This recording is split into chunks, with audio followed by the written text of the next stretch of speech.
What caused Genghis Khan's death? Medieval Mongols had a custom of hiding the deaths of their leaders, especially if it happened during military campaigns. This was done so that successors could prepare and assume power smoothly and calmly, and, in the latter case, to prevent Mongol warriors from losing morale.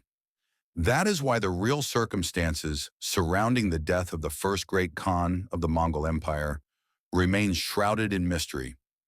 Moreover, due to a lack of reliable information from both contemporaries and later generations, many legends were invented about it.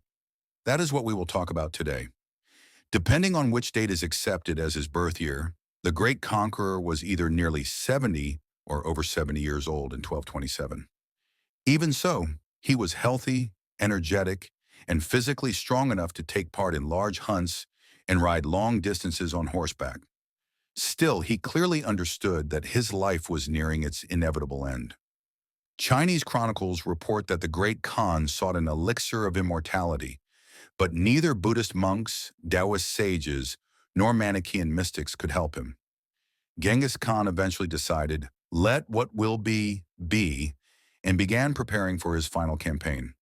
During his invasion of Central Asia, the vassal state of Western Xia refused to provide military support.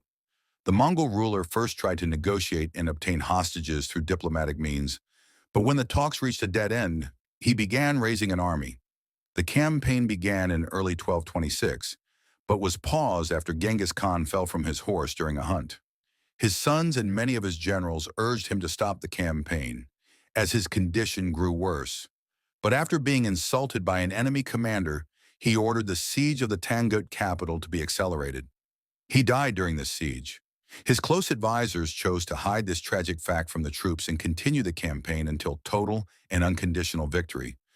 Only after the successful end of the war was the great Khan's body transported to Mongolia for burial. It is believed he was laid to rest on the slopes of the sacred mountain Burkhan Khaldun. Years later, the Pope's envoy, Giovanni da Pian del Carpini, claimed that the Khan was struck by lightning.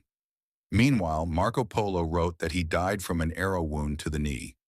In western China, a legend still survives that he was killed by dagger strikes delivered by the widow of the Tangut emperor, who was taken into his bed, and supposedly aimed painfully at a very sensitive place.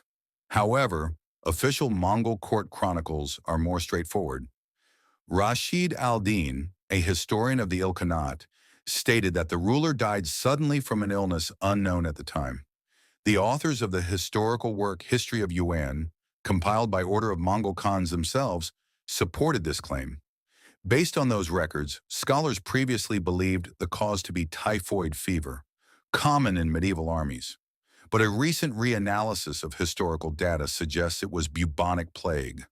Genghis Khan died 8 days after falling ill, had a severe fever, and showed no vomiting or abdominal pain, symptoms more consistent with plague than typhoid. In any case, once the Khan's death became known, the Mongols completely wiped the Tangut state from existence. Their capital was put to the sword, and the population was either killed or displaced to China and Mongolia. The history of the Tangut people ended forever.